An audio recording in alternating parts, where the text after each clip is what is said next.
nanti ya pada saat kita mau melihat penyebab anemia gitu misalnya, maka untuk analisis cairan pleura ya itu fungsinya adalah membantu. Jadi prinsip dari pemeriksaan penunjangnya ada di sini. Jadi membantu diagnosis.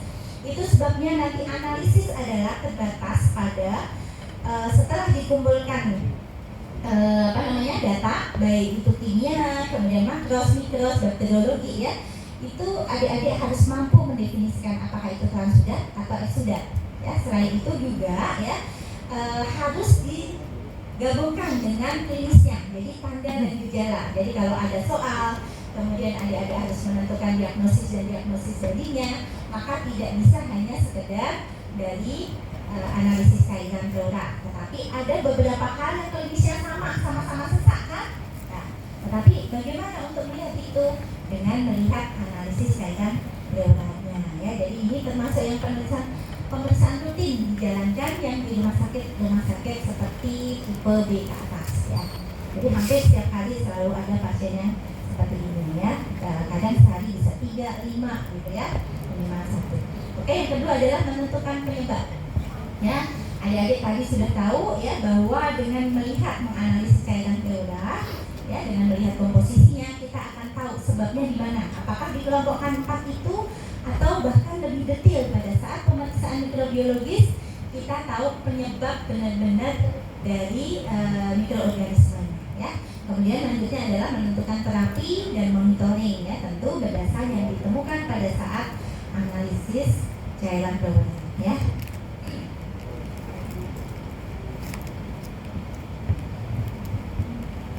Nih, kapan dilakukan analisis cairan pleura ya? Tentu pada saat kita mau mengindikasikan, menyarankan seseorang untuk melakukan pemeriksaan penunjang, apalagi pengambilan sampelnya sifatnya invasif ya, dan ada risiko juga pada saat pengambilan ya, walaupun dilakukan oleh yang expert, oleh pakarnya, tetap ada risikonya. Maka kita juga harus mempunyai kemungkinan diagnosis sebelum dilakukan pemeriksaan tersebut ya.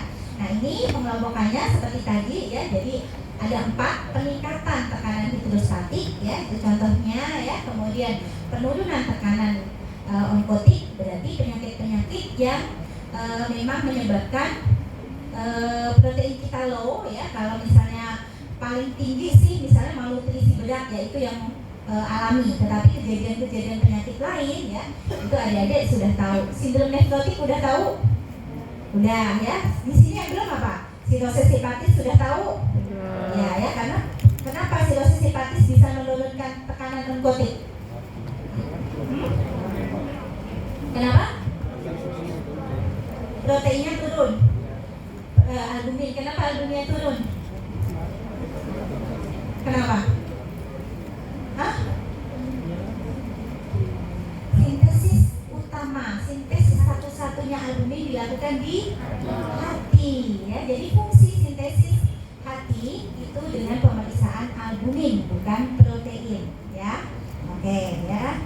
Nah, kalau albumin kenapa sindrom nefrotik itu atau sirosis hepatis yang paling maksudnya berefek terhadap onkotik? Kenapa? Bahkan nggak cuma itu, DM complicated juga, DM komplikasi. Kenapa? Karena di antara protein, albumin adalah yang DM-nya paling kecil. Nah, gitu ya, makanya dia loss duluan ya. Iya, semuanya cari ya. Oke. Nah, lainnya masih terkait ya, protein losing enteropati, ada yang juga udah tahu ya. Kemudian peningkatan permeabilitas kapiler ya tadi ya. Jadi kalau memang ada suatu inflamasi, dia memanggilnya apa? Yang untuk kemotaksinya C3A, C5A, dan itu efeknya juga akan mengaruhi dari permeabilitas dari pori-pori vaskuler kita ya. Kemudian infeksi mikrobial dan inflamasi. Inflamasi di sini inflamasi yang sifatnya infeksi, juga inflamasi yang tidak ya. Kemudian malignansi tadi sudah tahu ya. Kemudian yang limfatik obstruksi, gambaran videonya sudah jelas ya.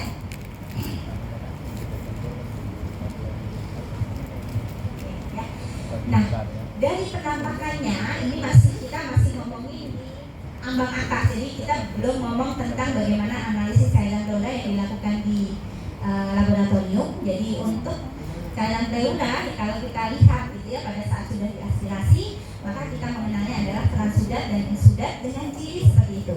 Jadi kalau transudat karakteristiknya jernih, kuning pucat dan kadar protein dan LDH rendah kalau diperiksa di laboratorium ya. Oke. Ini ya, jadi produksi transudat akan meningkat pada keadaan-keadaan yang inflamasi atau inflamasi awal yang belum terdetek, di mana belum terjadi satu peningkatan seluler ya, seperti gagal jantung domestik, sirosis hati dan sindrom nefrotik. Jadi ada masalah di onkotik maupun di prostatik. Ya, kalau belajar itu prinsip-prinsip saja ya, jadi recall-nya nanti gampang. Ya, tapi untuk belajar sampai sini ya mau nggak mau harus baca buku ya. Ini kalau mau baca buku nanti silahkan ya, ada buku tentang cairan itu ada draft, ada spesinger ya, untuk yang biasa dipegang oleh patologi klinik ya. Nah ini kemudian eksudat ya, eksudat tadi sudah, jadi warnanya keruh, ada protein dan LDH tinggi. Ini adalah yang garis besar harus kita tahu, tapi nanti lainnya ada lagi ya.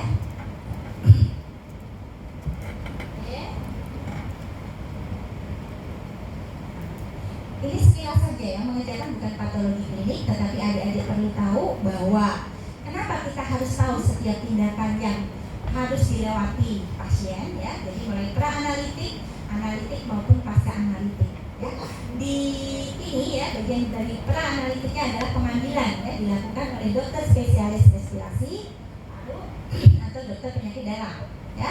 Ini posisi pasiennya, kemudian pengambilannya, dan tentu di resiko yang ada di dalamnya adalah ada nyeri, ada perdarahan ya, ada kemudian tekanannya jadi berbalik, harusnya negatif kebablasan gitu, atau bisa malah mencederai paru. Maka ya yang sekarang dilakukan adalah biasanya dengan apa?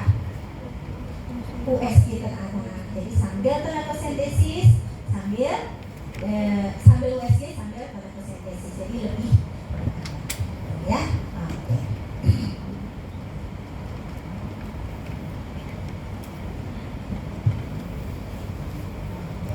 Oke, lanjutnya adalah apa yang nanti adik-adik akan lakukan pada saat praktikum. Besok apa Senin? Senin ya. Jadi Senin kita bersama-sama menganalisis cairan pleura. Kalau kemarin mungkin belajar bagaimana melakukan saja, nanti adik-adik harus sampai membuat suatu rangkuman gitu ya, jadi kesimpulan ya. Jadi kalau analisis cairan pleura itu ya ada makroskopisnya, artinya bisa dilihat dengan mata ya, kemudian analisis kimia, kemudian analisis mikroskopi, dan terakhir adalah bakteriologis atau mikrobiologi. Termasuk di dalamnya adalah uji serologi. Untuk yang terakhir ya, yang bakteriologis sama serologi ya, itu adalah khusus, kecuali memang bakterinya pada saat kita lihat langsung di bawah mikroskop langsung kelihatan. Tapi untuk lain-lainnya itu adalah permintaan khusus ya. Jadi nanti adik-adik jadi dokter kok nggak keluar hasil kulturnya, uji resistensi, karena itu terpisah gitu ya. Ya terlalu mahal kalau itu dijadikan satu paket. Jadi yang ada adalah pemeriksaan gram, biasa ya, itu baru ada masih menjadi satu paket. Oke, dari analisis makroskopis yang dilihat udah apa ya semuanya cairan ya, kita periksanya adalah warna, kekeruhan, viskositas, volume dan bau. Sudah jelas di situ semuanya ya, sudah saya rangkumkan. Artinya dari sini adik-adik bisa belajar bahwa warna pun ya, kalau tadi kan normalnya adalah bening kekuningan sedikit gitu ya, maka dengan perubahan itu kita sudah mempunyai bayangan secara makroskopis terjadinya perubahan dari komposisi cairan pleura ya.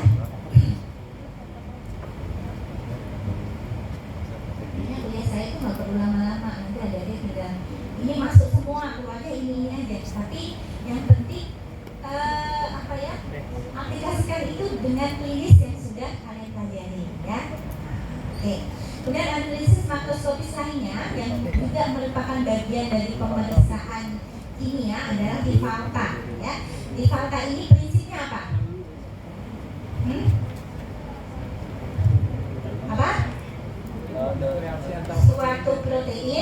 yang terdapat dalam cairan kemudian direaksikan dengan asam asetat akan terjadi suatu endapan ya, intinya begitu. Jadi kalau waktu SD atau apa kan suka gitu kan, nanti asam cuka ya, cukanya ya main nggak sih? Kalian itu udah mainnya gadget? Bukan, kalian pasti udah main harusnya ya, masih main ya, gadget itu adiknya kalian ya, itu mesti berubah.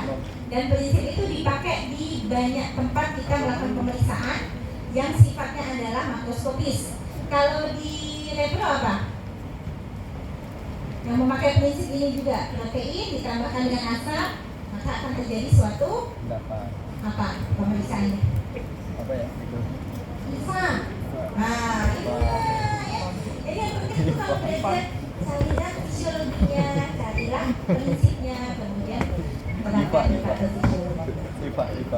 Jadi ini adalah pemeriksaan kasar ya, nyaring ya, untuk membedakan transudat dan eksudat. Karena pada eksudat apa ciri khasnya ya? Selain LDH-nya tinggi, maka yang menjadi patokan adalah protein yang meningkat. Nah, itu yang dimanfaatkan. Jadi tanpa melihat hitungan yang lain, tetapi hanya satu. Jadi kalau proteinnya ternyata belum meningkat, LDH dan lainnya sudah meningkat, kita enggak? Enggak. Tetap akan ketahuan bahwa itu transudat, bukan eksudat. Maka ini dibilang adalah hanya pemeriksaan penyaring. Artinya kalau ada kekeluhan hampir memang eksudat, tetapi kalau pemeriksaannya ternyata rivalnya negatif, belum tentu bukan eksudat. Oke ya.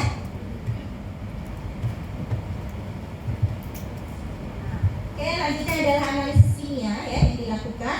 Kalau adik-adik praktikum maka melakukan pipetting manual, ya kan? Nanti baru bacanya dengan fotometer. Tetapi kalau di beberapa rumah sakit lab yang sudah istilahnya sudah terstandar, maka kita biasanya langsung memakai alat otomatis ya. Nah, kalian jangan membayangkan ya di lab itu tinggal kalau sebagian dokter gitu kan, cepet dok gitu. Jadi tahunya nyolok selesai. Padahal setiap pemeriksaan itu ada waktunya, ada reaksinya, sama kayak kalian ya kan? Ini ditunggu inkubasi sekian gitu kan? Di alat itu juga sama ya, di alat sama. Kemudian alat itu juga sebelum dipakai mesti kalibrasi dan kontrol. Kalau belum masuk belum bisa dijalankan ya. Jadi jangan itu pakai alat otomatis. Bayangkan aja otomatis. Ya udah kayak apa sih kalau kita ngomong otomatis? Udah masuk, terus klik, udah keluar hasil gitu, enggak ya? Ya otomatis itu artinya sebagian pekerjaan, sebagian proses tidak memakai tangan manusia. Yang pipetting siapa? Alat. Jadi dia pipetting, ambil, pindah, masukin reagen, pindah gitu. Jadi kayak robotik gitu ya. Tapi sama sebenarnya. Nanti diinkubasi juga, dihitung menit keberapa gitu ya. Oke. Jadi untuk analisis kimia ada beberapa, ini saya urutkan yang terpenting, yaitu pertama adalah untuk protein ya, jadi protein total setelah dapat protein. Jadi namanya tadi kan keseimbangan ya. Jadi cairan pleura itu adalah ultrafiltrasi dari plasma. Maka ketika kita meriksa, kita harus membandingkan ya. Jadi nanti harus diperiksa protein total serum ya, atau dan kemudian protein total dari cairan. Setelah itu dihitung rasionya ya, itu yang disebut rasio ya. Nah berarti itu kan kerjanya 2 kali. Rasio sih bisa dihitung gitu ya.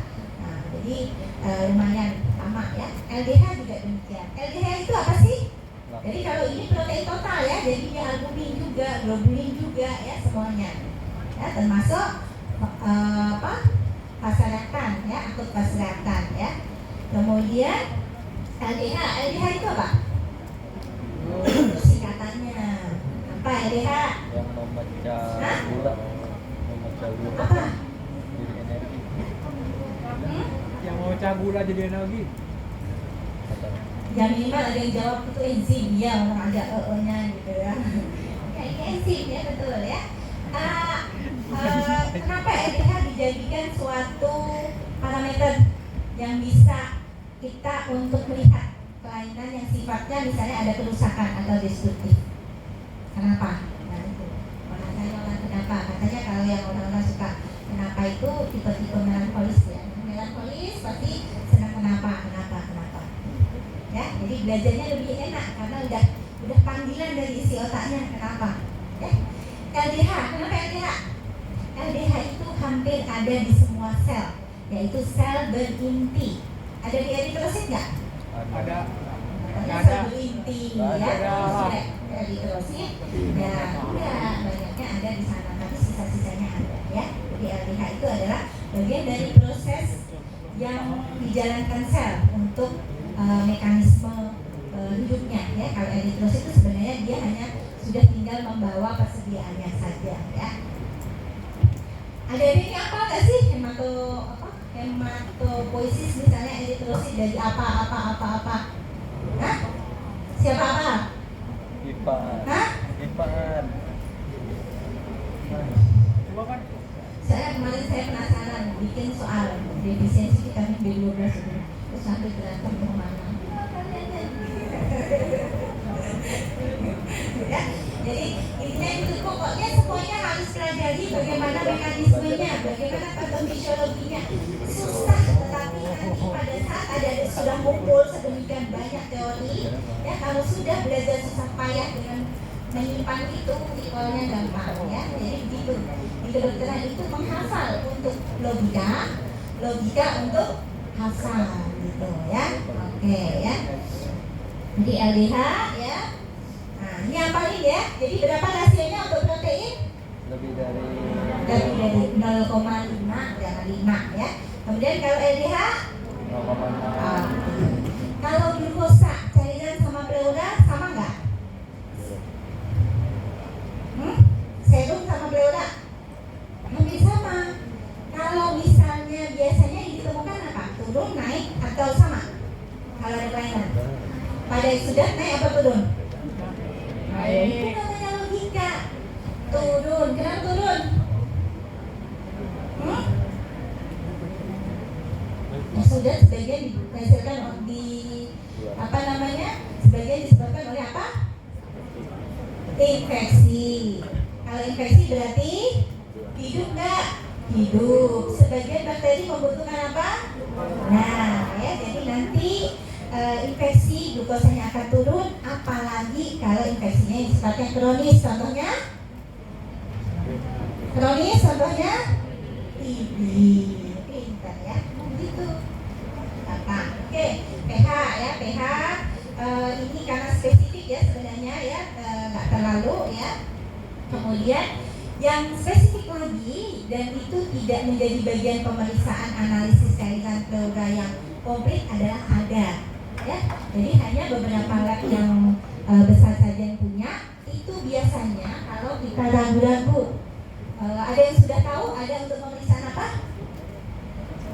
Adenosin deaminase. Udah ada di situ, tinggal baca. Nah, ya. Jadi kalau eksudat kemudian kita ragu apakah ini disebabkan oleh bakterial atau misalnya bukan, kemudian diff-nya atau hitung jenisnya tidak terlalu mengarah, ya. Kalau di TB harusnya mana yang dominan? Leukosit sama-sama meningkat, dominannya apa? NN atau PMN? NN, ya. Tapi kan biasanya kita lanjut tuh, bisa pemeriksaan IGRA, bisa pemeriksaan ada, dan itu adalah pemeriksaan tambahan, ya.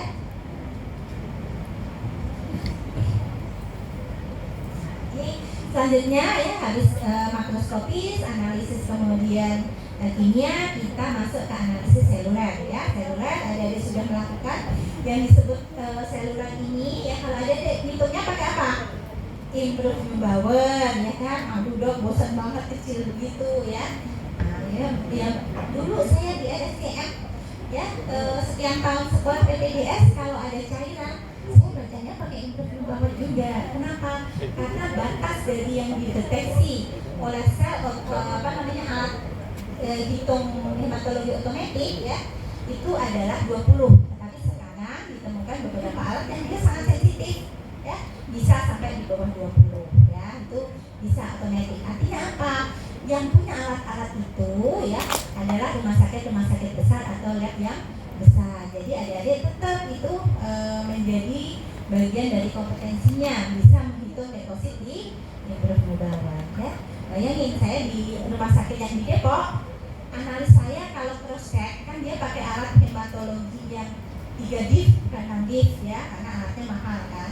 Kalau divnya banyak kan otomatis setiap jalan gede ya, karena semuanya jalan. Nah, dia div.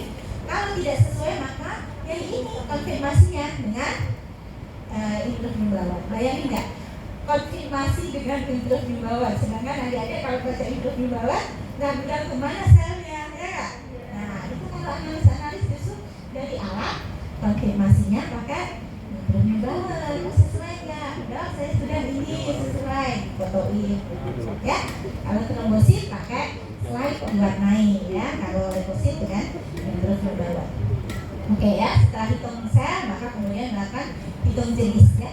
Dihitung sel yang dihitung adalah jumlah leukosit saja sama eritrosit ya. Sedangkan sel mesotelia biasanya kita tulis ada ya kalau normal ya, kemudian sel darah sudah kita tulis ya. Sel mesotelia tadi tahu kan ya pada saat lihat video ya, itu bagian dari dinding ya. Jadi secara fisiologis memang ada, tetapi ada gambaran di mana sel mesotelia itu tidak normal, tapi biasanya ya tidak apa-apa, normal-normal ya.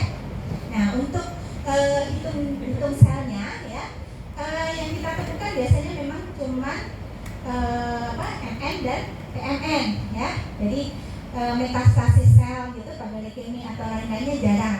Justru yang sering yang untuk kita konfirmasi itu cairan otak. Itu kadang-kadang ada blast gitu ya pada pasien-pasien yang memang leukemia ya. Tapi kalau di paru ya ada, tapi kasusnya sedikit. Ini ya, ada bisa lihat. Jadi kotak-kotak itu saya ambil dari Schlesinger. Di graf juga ada, kalau ada yang mau lebih detail untuk membacanya ya. Jadi itu adalah gambaran kalau kita ketemukan dominan ya. Jadi di sebelah kiri adalah dominan apa, neutrofil, mana yang kemungkinan penyakitnya ya.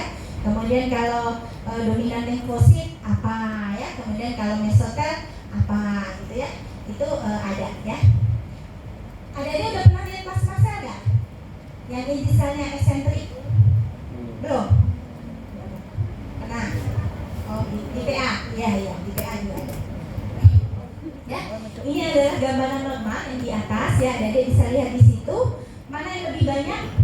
Itu ada sel mesotelnya yang gede-gede ya. Kemudian ada sel yang kebanyakan adalah limfosit ya nggak?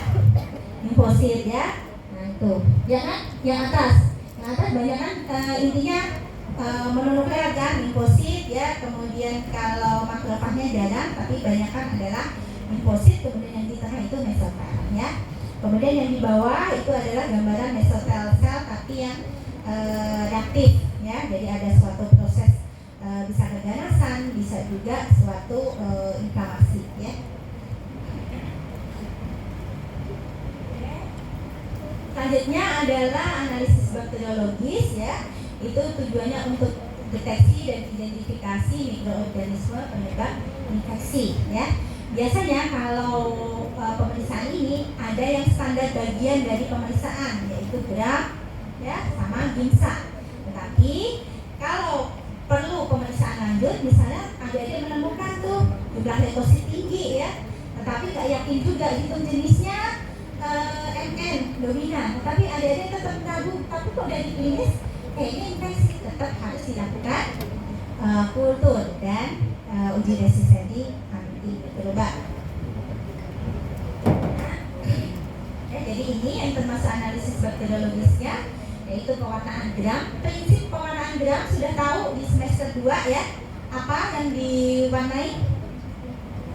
Nah, yang diwarnai dinding sel. Apa yang menjadi beda gram negatif sama positif? Warna. Hah? Warna. Apanya? Apa namanya di dinding itu? Fosfolipid ya. Nah, gitu ya.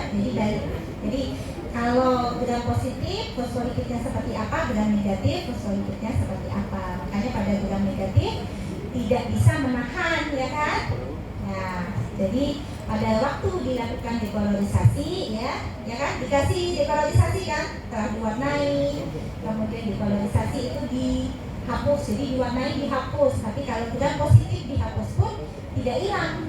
Tapi kalau gram negatif dihapus ya, ibaratnya depolarisasi, hilang ya, karena kan itu tipis dindingnya ya. Kemudian diwarnai berikutnya, makanya warna yang muncul adalah warna berikutnya, yaitu apa? Pink safranin.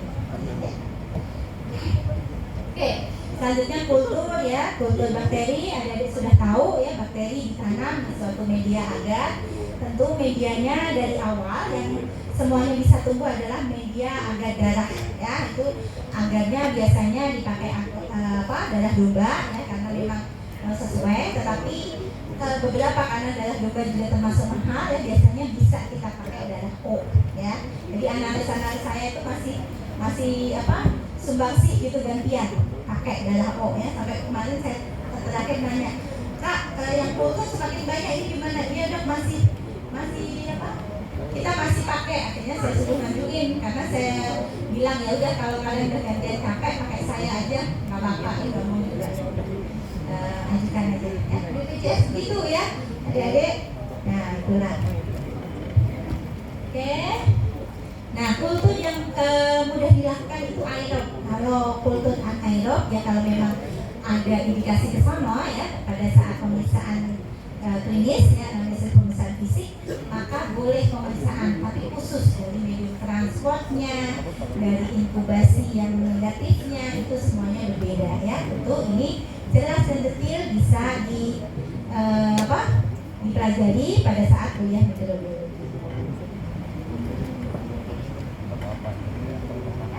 Selanjutnya adalah resistensi antimikroba ya. Resistensi antimikroba itu tidak dilakukan dengan ngasal, tetapi kita ada tiga kelompokan dari antibiotik. Jadi antibiotik yang spektrum luas, antibiotik pilihan kedua, di mana itu biasanya kita akan ajukan untuk dipakai kalau satu sudah resisten. Kemudian yang khusus itu seperti yang model ada pernah dengar Aldopanem, Meropenem, Osmomisin ya. Tetapi ya yang terjadi sekarang ya di Indonesia, saya sendiri lihat di Jakarta ya, banyak yang pada saat uji resistensi bakteri sudah resisten dengan antimikroba yang pilihan khusus, tetapi ternyata masih ada yang sensitif di atas. Artinya apa? Penggunaan antimikroba banyak yang dilakukan secara bebas ya, artinya tidak memenuhi kaidah-kaidah mana yang mesti dipakai ya.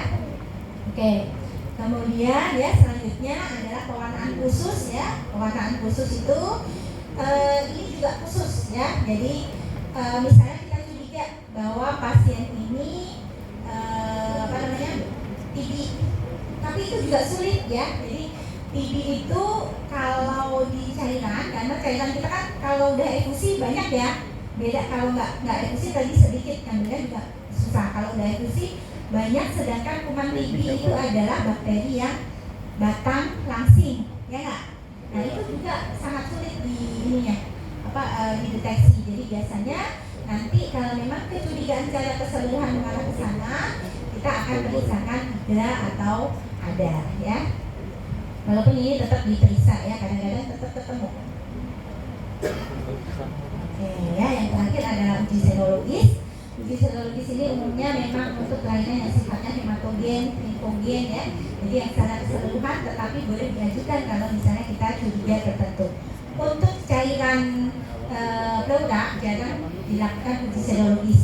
Yang rutin untuk uji serologis itu biasanya analisis cairan sendi, yaitu banyak ya, karena banyak penyakit sendi yang disebabkan oleh suatu proses imun ya.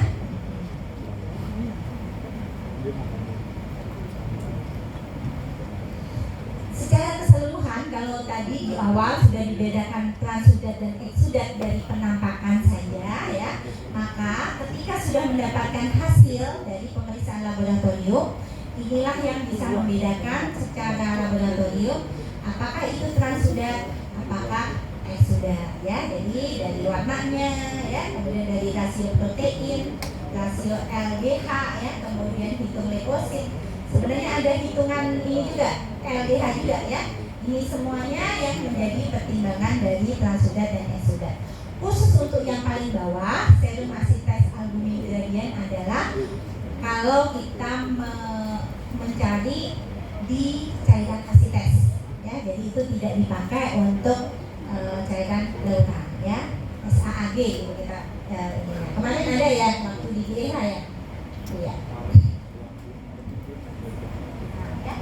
Ada namanya kriteria lain yang biasanya sangat membantu karena kalau memeriksa semuanya tadi tidak memungkinkan, ya, maka pemeriksaan minimal yang bisa kita lakukan adalah pemeriksaan protein, ya, LDH dan kemudian mempertimbangkan dari kadar LDH, ya, kadar LDH-nya berarti harus lebih dari sama dengan 2/3 dari kadar LDH serum.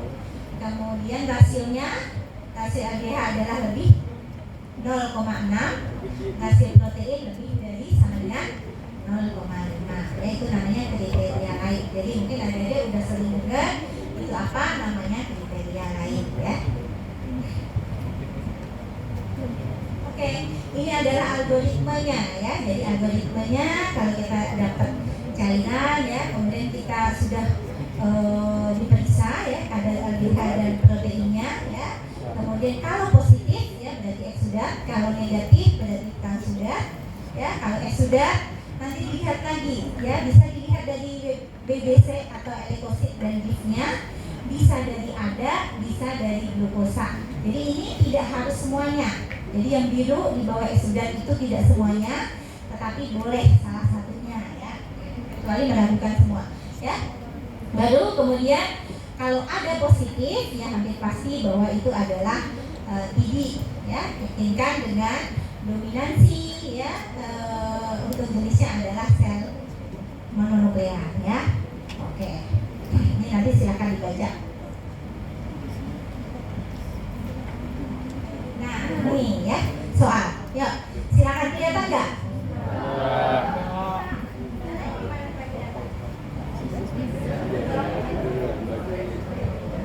Aku males nih soal kayak gini-gini nih, cepet-cepet lah.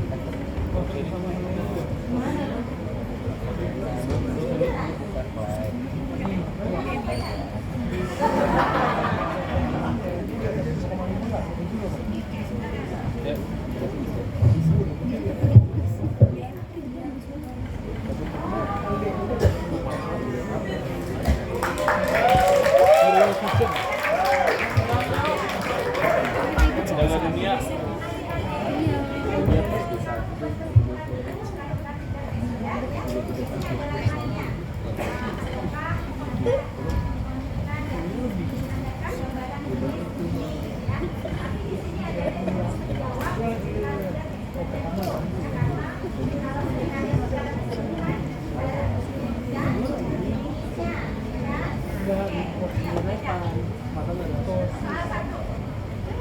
Cairan tubuh untuk pengiriman bahan pemeriksaan di atas sesudah sampling. A. Cairan tubuh paling lambat 60 menit. B. Cairan otak paling lambat 30 menit.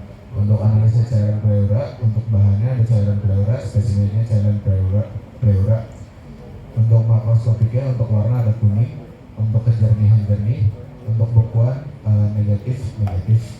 Untuk mikroskopiknya jumlah leukosit 78. Terus ada hitung jenisnya, untuk PNN selnya ada 3, terus ada MN selnya ada 97, jumlah eritrosit 0. Untuk kimia glukosa cairan ada 277,0, untuk glukosa serum 146,0, untuk LDH cairan ada 97, untuk LDH serum 331, untuk protein cairan ada 1,6, untuk protein serum ada 5,7, untuk rasio protein C per S ada 0,3, untuk rivalita negatif. Mikrobiologi untuk pewarnaan gram negatif, pewarnaan BTA negatif, pewarnaan Giemsa negatif.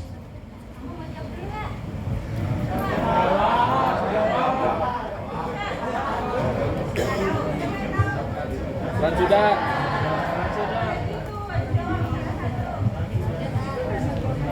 Udah. Pucuk. Tuh, selesai pucuk. Lihat dari ini aja. Karena saya lihat di bawah.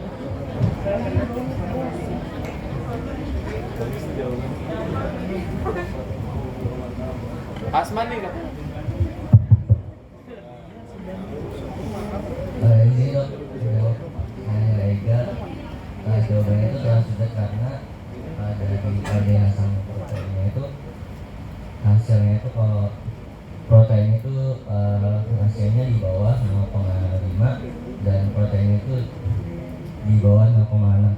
Juga hasil uji rival lain negatif. Ada yang lainnya? Pendapat yang lain? Ya, terus kita lanjut. Ya, sekarang soal kedua.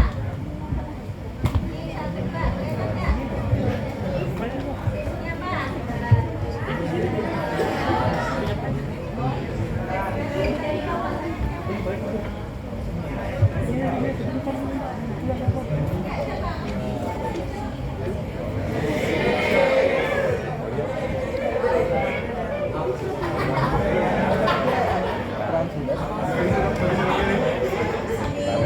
Siapa tadi yang jawab pertama? Ega, tunjuk temanku cewek yang jawab. Ada ya, paling baik ya berarti ya. Oke, siapa yang mau jawab? Ayo, siapa mau jawab? Jawab nggak? Rahmania. Oh, belum. Anasnya itu siapa?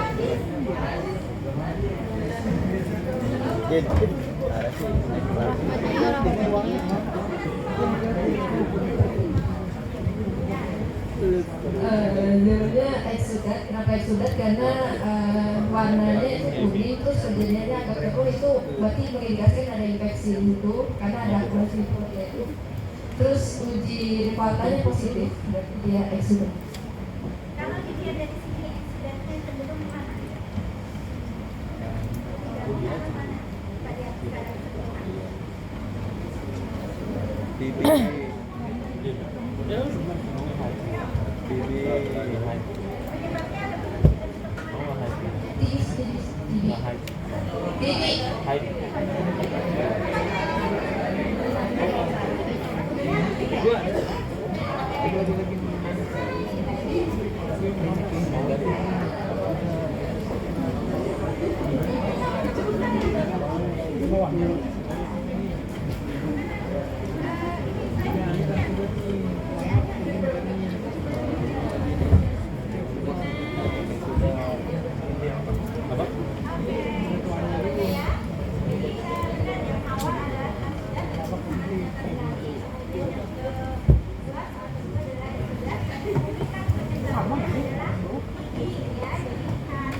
Nanti pasiennya biasanya selain disarankan untuk, jadi ini saya potong, jadi cuma di kesimpulan ya, biasanya disarankan selain kultur dan uji resistensi juga dengan pemeriksaan tidak atau ada ya.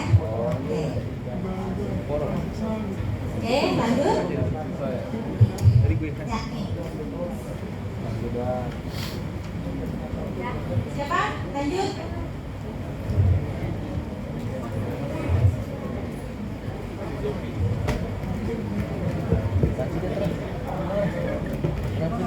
Sudah. Kenapa? Karena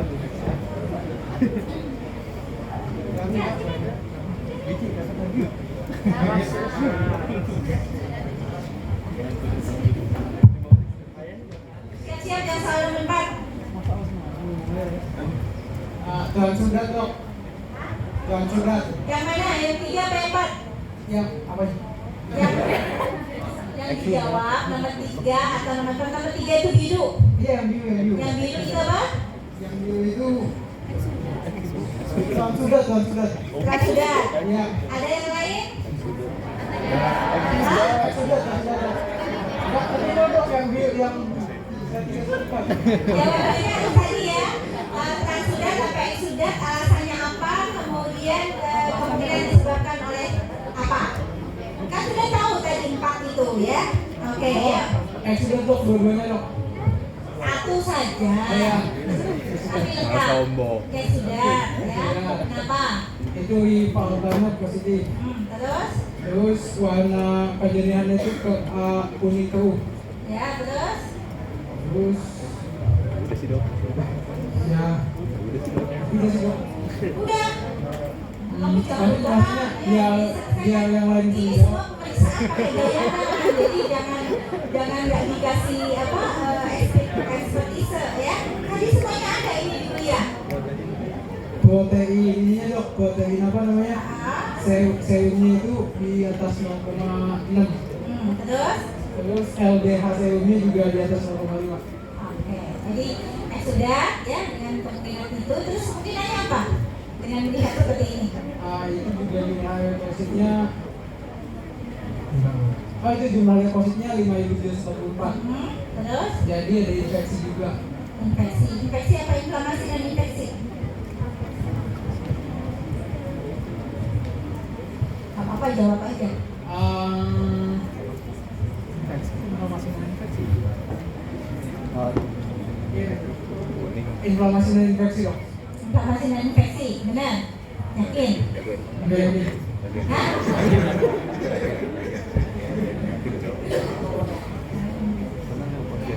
Nggak yakin boleh dipikir. Sekarang nomor 4. Gimana? Ini.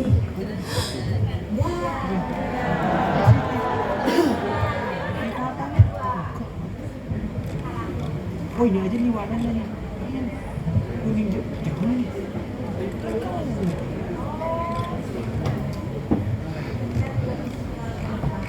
Oke, yang ini.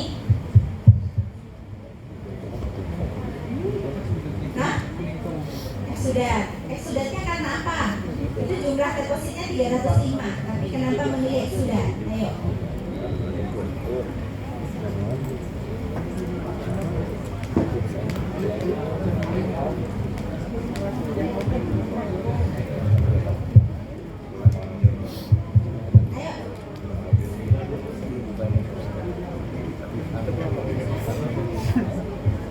Ayo. Dik. Ayo. Yang tadi kenapa Exodus? Semuanya harga motor tinggi. Nggak ada meragukan ini, ayo. Gimana? Apa yang dibuat sebagai ekspertise itu adalah yang dipakai rujukan dokter untuk menentukan terapinya. Ayo. Dan untuk pemeriksaan selanjutnya. Ini perusahaan sudah. Oh,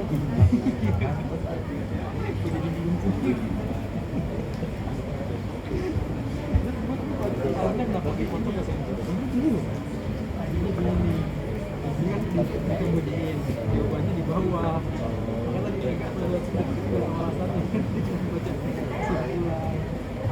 Apa-apa salah? Nggak apa-apa benar.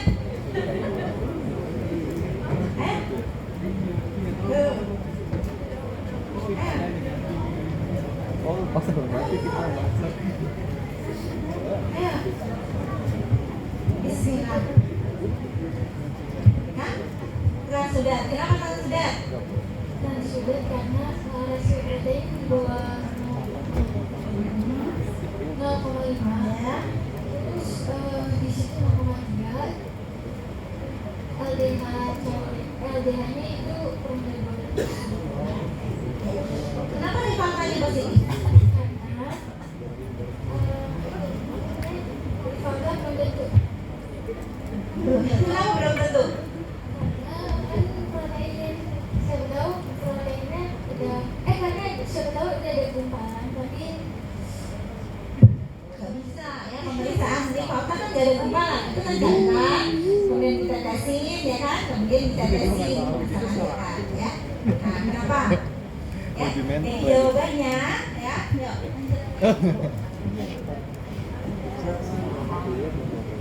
Oh, bawahnya jawabannya.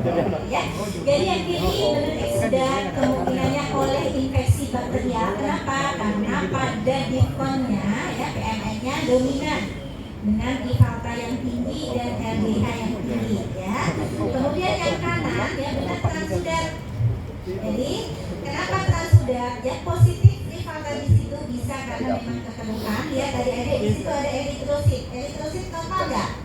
Tinggi segitu enggak ya, bisa karena memang intra pleuralnya itu memang apa namanya memang ada perdarahan, tetapi bisa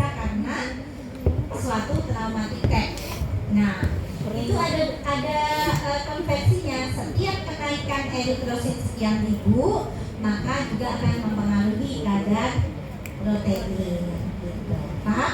Iya. Jadi melihatnya tidak sepotong-potong ya. Oke.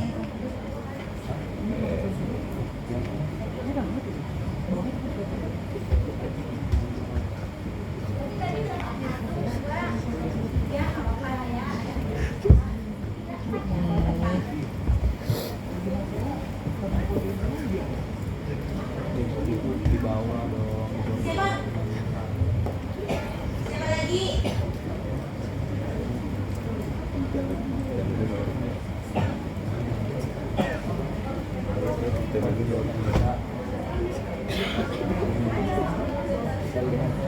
Laki-laki tulen sengaja melarang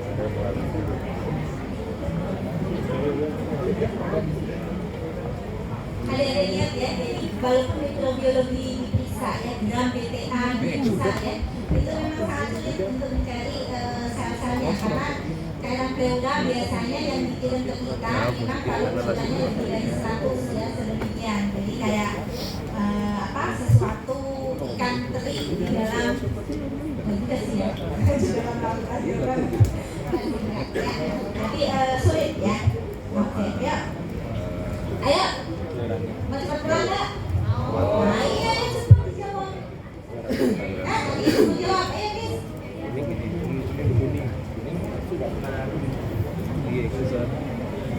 Boleh. Itu bisa mudah, bukan kuning. Oh iya, maaf ya.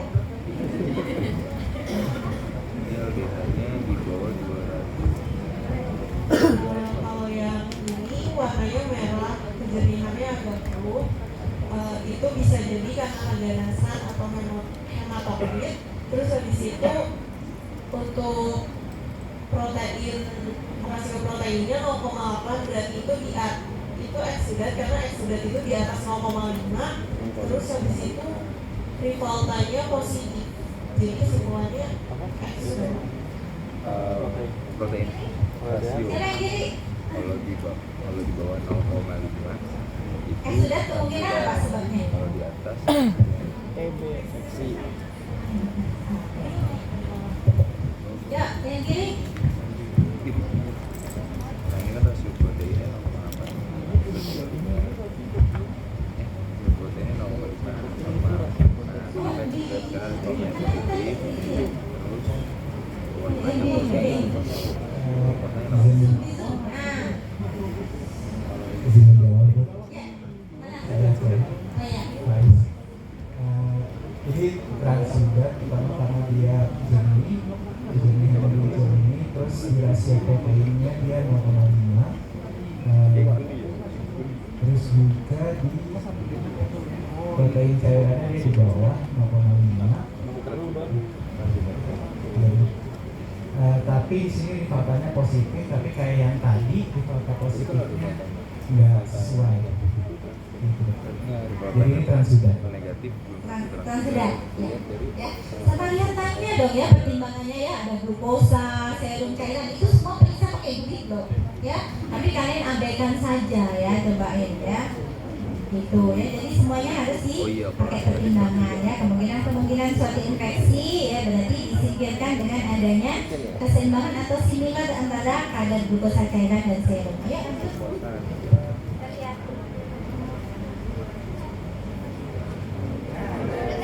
Sesuai nggak? Kan? Sesuai nggak jawabannya? Yang benar siapa? Andis yang benar, eksudat ya. Tapi Andis ini benar, ini adalah suatu proses awal inflamasi ya. Jadi itu nggak langsung bulat seperti yang kalian lihat di teori ya. Nanti di kehidupan nyata ada ya kayak kalian benar salah, kemudian baik tidak itu ada saling gitu ya. Jadi nggak bisa langsung semuanya kriteria itu terpenuhi, tetapi harus dengan mempertimbangkan itu semuanya ya. Oke. Apa-apa ya, semuanya sudah berusaha. Oke. Ya. Lagi, satu lagi, dua. Maksudnya dua lagi. sudah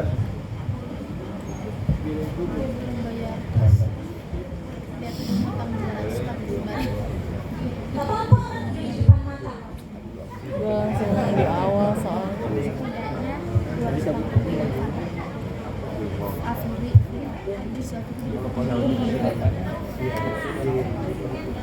Wajib lah gila. Nanti mau jadi sekul punya utang aura.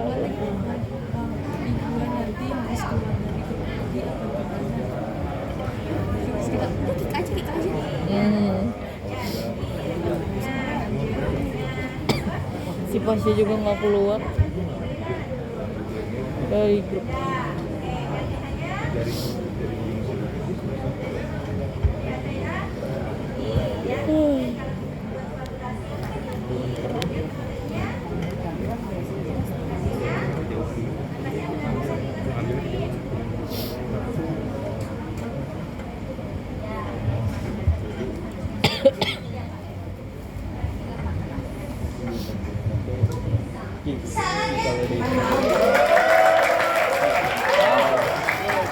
Tadi kenapa? Tidak tahu apa-apa. Tadi kenapa TB? Kan BTA-nya negatif. Yang nomor 4 Kalau misalkan yang sebelum ini infeksinya gara-gara kan ada eksuda terus kecurigaan karena TB. 10 virus atas, tapi kalau misalkan Oh, apa virus di bawah 1000 kalau itu kan ada glukosa Jangan sebenarnya diri sendiri aja. Siapa? kan kurang dari 60 itu kan tahu nggak kenapa orang-orang pada nggak mau lihat glukosa slide-nya jauh iya tahu nggak kurang dari 60 kan gue udah baca tadi kurang dari 60 ya dari 60 itu menandakan adanya infeksi Ayo bahagia aja, betul nggak apa-apa. Ya. kurang dari 60 itu yang harus Ini dari maka sudah sebabnya apa, kira-kira apa kan belum dicampur dengan ini. Besok aja ada pleno. kalau Ayo. udah Udah hari ini keluar dari sini sudah ahli analisis kaitan keluar. Ya kan? Nggak usah banyak ya. Teh langsung bisa. Menurut saya ini Sudah berkenapa? karena pertama warnanya tidak pernah oh ini cairan semua cairan glukosa cairan glukosa cairan lebih dari 0,5 Terus lagi. rivalnya itu positif. Terus kenapa? Cairan juga. Semuanya gitu. cairan gizinya LDH cairan cairnya di mana? Bilang kalau itu semuanya bayar itu pemeriksaannya. LDH cairan Iya, bayar BPJS. tapi lihat di PPT Dokter Mirsya mah aja. iya ya pasti itu balo ya Enggak. kan yang Sampai itu enggak jadi ingat gara-gara LDH. Infeksi- Ada di situ infeksi semua. inflamasi, kalau infeksi Lihat aja. infeksi apa? Infeksi Dok. Aduh. Ya bisa ya, jadi pemeriksaan sadarnya bisa dilihat atau ada sama kultur cairan. Oke lanjut. Hah? Ya, betul semuanya? Betul ya, oke. Sudah selesai? Sudah ya, oke. Nah adik-adik, kemarin tuh nih saya kasih hadiah, nggak tahu cukup apa enggak ini. Saya masih punya utang loh hadiah, kalian orang masih dikasih juga belum sempat bongkar-bongkar ya kemarin aku yang dikasih. Saya masih punya utang ya waktu dulu. Saya bilang nanti ya harus sesi gitu kan. Nah itu masih utang ya. Yang itu ada catatannya kok ya. Ini yang hari ini. Nah ini dulu